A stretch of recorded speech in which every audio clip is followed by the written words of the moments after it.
नमस्कार दोस्तों। Last lecture में हम लोगों ने इंडस्ट्रियल लेजिस्लेशन एक्ट औद्योगिक कानून अधिनियम का टॉपिक स्टार्ट किया था, जिसमें हम लोगों ने इंडियन फैक्ट्री एक्ट 1948 और वर्कमैन कंपनसेशन एक्ट के बारे में पढ़ा था। अगर आप लोगों ने अभी तक वो वीडियो नहीं देखा है तो पहले आप लोग उस वीडियो को देख लीजिए।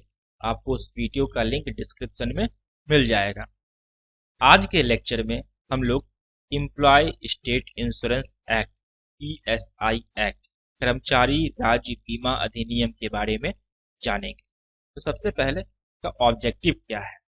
The main objective of the employ state insurance act 1948, इसका मतलब क्या हो गया? ये एक्ट 1948 में पास हुआ था। Is to provide certain benefits to the employee of a factory in case of sickness, maternity, injury on duty, death of an employee, etc. कहने का मतलब ये है कि अगर आप किसी ऑर्गेनाइजेशन में काम करते हैं, आप किसी कंपनी के कर्मचारी हैं और आप बीमार पड़ गए, ठीक है।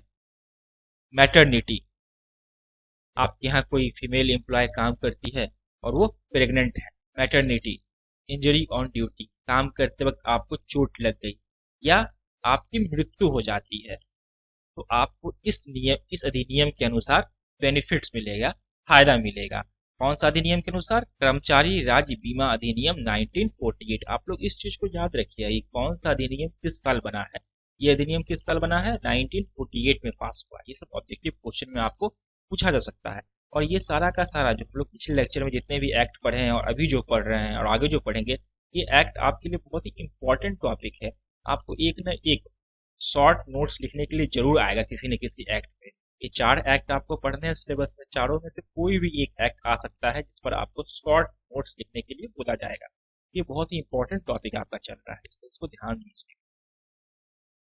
The administration of ESI scheme under the Act is entrusted to an autonomous body called the ESI Corporation. आपका जो ESI Act है, ये किसके अनुसार काम करता है? इसका नियम कानून कौन बनाता है? ESI Corporation, employ state insurance corporation, कर्मचारी राज्य बीमा निगम। ये किसको के लिए नियम कानून बनाता है? ESI Act के लिए। जो भी संशोधन वगैरह होता है सब इसी के अनुसार होता है, जो भी चेंजेज आते हैं सब इसी। अब आती है इसका हेड कौन होता है, इसका चेयरमैन कौन होता है? ESI employer state insurance corporation का हेड कौन होता है? तो आप याद रखिएगा, आपका जो भी मंत्री, ministry for labour and employment, यहाँ एम्प्लॉयमेंट छूट गया है, आप लोग उसको लिख लीजिएगा, and employment, ministry of labour and employment, श्रम और रोजगार मंत्रालय का जो भी मंत्री होगा वो ईएसआई कॉर्पोरेशन का क्या होगा? हेड होगा, चेयरमैन होगा। अभी आपका प्रेजेंट में श्रम और रोजगार मंत्रालय का मंत्री कौन है? श्री संतोष कुमार गंगवार। याद रखिएगा, तो श्री संतोष कुमार गंगवार कौन होंगे? ईएसआई कॉर्पोरेशन के चेयरमैन होंगे, उसके हेड होंगे। तो जो भी श्रम और रोजगार मंत्रालय के हेड होंगे, मंत्री होंगे, वही आपके ईएसआई कॉर्पोरेशन के हेड। ठीक है, इस चीज को आप लोग याद रखें। आगे है, when A workman is covered under ESI scheme, he can not claim compensation from his employer under workman compensation from his employer under the compensation act in respect to employment injury। ये चीज हम लोगों ने last lecture में भी discuss किया था। Suppose कीजिए, अगर आप वर्कमैन कंपनसेशन एक्ट का बेनिफिट ले रहे हैं तो आप ईएसआई एक्ट का बेनिफिट नहीं ले सकते हैं। या तो आप ईएसआई एक्ट का बेनिफिट लीजिए या वर्कमैन कंपनसेशन एक्ट का बेनिफिट लीजिए। आप किसी एक ही का बेनिफिट एक समय में ले सकते हैं, दोनों एक्ट का बेनिफिट नहीं ले सकते। ये हम लोगों ने लास्ट लेक्चर में भी डिस्कस किया था सेम चीज। अब आते हैं फीचर्स या प्रोविजंस। कौन कौन से प्रोविजंस हैं इस एक्ट के अंतर्गत? सबसे पहला आता है सिकनेस बेनिफिट। सिकनेस बेनिफिट का मतलब क्या हुआ? सपोज कीजिए आप बीमार पड़े, आपको उसका बेनिफिट मिलेगा आपके ऑर्गेनाइजेशन की तरफ से, आपके कंपनी की तरफ से। हो सकता है कि आप अपने जितने भी खर्च आए, मान के चलिए आपके पैर टूट गए, आपके हाथ टूट गए, आपको कुछ बीमारी ऐसा हो गया तो आप इलाज करवाएं, तो आपको कुछ खर्च आएंगे। अगर उस खर्च को आप कंपनी के सामने प्रस्तुत कीजिएगा तो उसकी हो सकती है कुछ भरपाई कंपनी की तरफ से दे दिया जाए। वो बिल का जितना आपको पैसा खर्च हुआ है इलाज कराने में, वो कंपनी की तरफ से आपको वापस कर दिया जाए। लेकिन इसके लिए कुछ नियम कानून है, आपको इसके लिए मेडिकल सर्टिफिकेट प्रस्तुत करना पड़ेगा कंपनी के सामने। और मेडिकल सर्टिफिकेट ये नहीं कि आप किसी भी डॉक्टर का लाके कंपनी के सामने रखिए, इसके लिए आपको एक पहले से प्रिस्क्रिप्शन दिया जाता है कि भाई आप जिस डॉक्टर से मेडिकल सर्टिफिकेट बना रहे हैं उसका क्या क्या क्वालिफिकेशन होनी चाहिए, क्या क्या डिग्री होनी चाहिए। अगर वो सर्टिफिकेट बना के दे दिया उस डिग्री वाला डॉक्टर, तभी आपका मेडिकल सर्टिफिकेट मान होगा और आपको सिकनेस बेनिफिट मिलेगा। ये सारा चीज प्रोविजन इसमें किया गया है। इसमें लिखा हुआ है sickness is certified by a duly appointed medical practitioner और other person having qualification as described in regulation. इसके बारे में मैं अभी बात कर रहा था। आगे है मैटरनिटी बेनिफिट। मैटरनिटी बेनिफिट्स क्या होता है? ये होता है मातृत्व अवकाश। अगर मान के चलिए आपके यहाँ कोई फीमेल एम्प्लॉय काम करती है और वो प्रेग्नेंट है, उसको मैटरनिटी बेनिफिट मिलेगा। Periodic payment to be made to the women in case of maternity period, को सैलरी मिलते रहेगी। इसके लिए कुछ अवकाश मिलता है, जैसे अभी नियम है कि 6 महीने का आपको मातृत्व अवकाश मिलता है। ठीक है, 6 महीने की आप छुट्टी ले सकते हैं जब आप प्रेग्नेंट हो, और उसके लिए आपको पूरी सैलरी भी दी जाएगी। आगे आता है डिसेबलमेंट बेनिफिट्स। मतलब क्या है? विकलांगता। This benefit is given to the person who are injured and suffering from temporary और परमानेंट डिसेबलमेंट। अगर आपके अंदर अस्थाई और अस्थाई दोनों में कोई भी विकलांगता आ जाती है तो आपको कंपनी की तरफ से बेनिफिट दिया जाए, ठीक, उसकी भरपाई की जाए। आगे आता है dependent benefit. In case the person in the company accidentally died. अगर आपके यहाँ कोई कर्मचारी काम कर रहा हो तो उसकी मृत्यु हो जाती है, then the benefit will be given to the family members who were dependent on victim। तो उनकी जो फैमिली मेंबर हो सकता है, उनकी पत्नी हो, उनका बेटा हो, जो भी हो, उसको बेनिफिट दिया जाएगा जो उनके ऊपर, जिसकी मृत्यु हुई है उसके ऊपर डिपेंडेंट हो। ठीक है, तो हम लोग कहते हैं डिपेंडेंट बेनिफिट। आगे आता है medical benefit. Medical care and treatment to provide free of charge to the injured employ. अगर आप किसी कंपनी में काम कर रहे हैं और आपके कंपनी में आग है और आप उसमें क्या हो कि इंजर्ड, आप कंपनी की तरफ से free of cost medical facility provide की जाए। ये सारे कुछ कुछ बेनिफिट्स थे जो आपको ईएसआई के अंतर्गत मिलते हैं। इसके अलावा बहुत सारे हैं, लेकिन मैंने जो इम्पोर्टेंट था उसी को यहाँ पे डिस्कस किया है।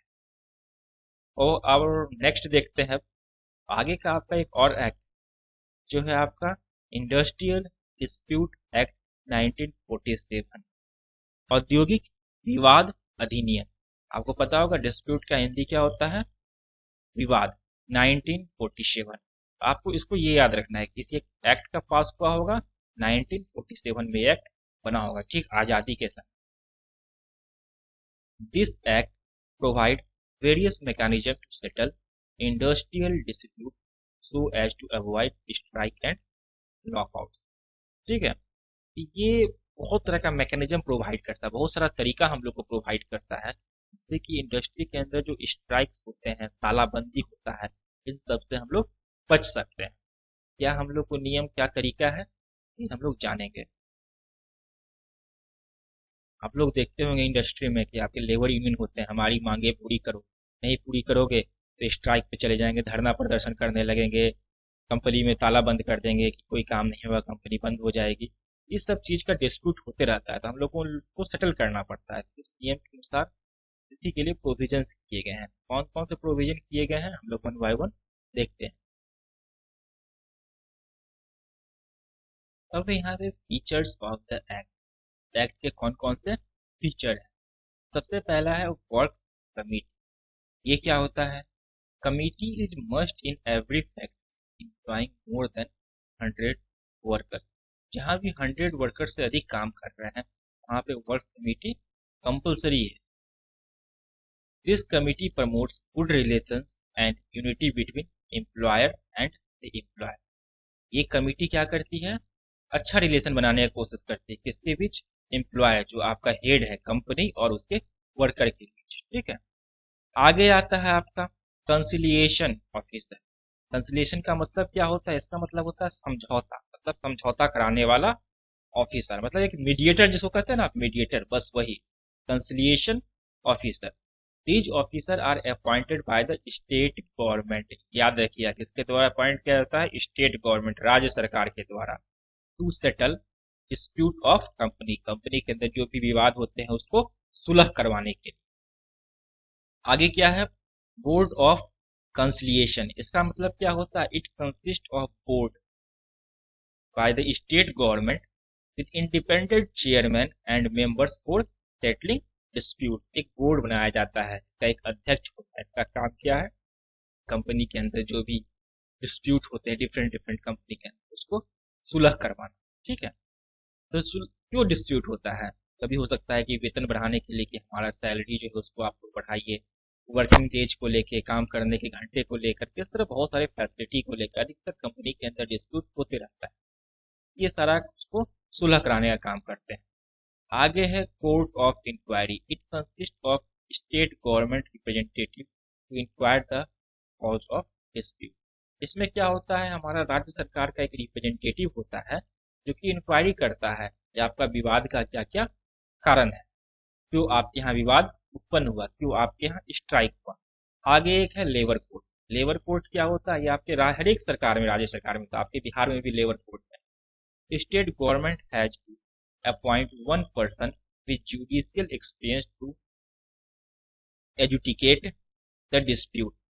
इसका मतलब क्या होता है, एजुटिकेट मतलब क्या होता है, निर्णय करना। स्टेट गवर्नमेंट क्या करती है, एक पर्सन को अपॉइंट करती है लेबर कोर्ट में जो कि कानूनी जानकार होता है। उसका काम क्या है कि जितने भी डिस्प्यूट होते हैं, विवाद होते हैं इंडस्ट्री के अंदर, उसको निर्णय करना, उसका सेटलमेंट करना। ठीक है, आगे आता है ट्राइब्यूनल। इसका मतलब क्या होता है, न्यायाधिकरण। The state government has to appoint tribunal at the level of high court जज to look in on the matters like wages, allowances, work hours, bonus and fund, grades, discipline rules। इसके लिए राज्य सरकार एक अपॉइंट करती है जो कि हाई कोर्ट लेवल का जज होता है, उनको ये सारे जितने भी मैटर्स होते हैं सबका सुनवाई करे। ठीक है, एक ये हो गया आपके राज्य सरकार के लेवल पे। अब हो गया केंद्र सरकार के लेवल पे नेशनल ट्राइब्यूनल।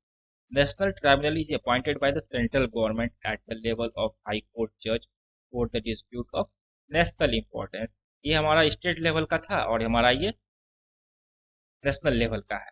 उस लेवल पे अपॉइंट किया जाता है सेंट्रल गवर्नमेंट के द्वारा कि जो भी होता है भाई आप उसको देखिए। तो ऐसा स्टेट गवर्नमेंट और नेशनल गवर्नमेंट, नेशनल लेवल पे सेंट्रल गवर्नमेंट, दोनों के द्वारा अलग अलग क्यों किया गया।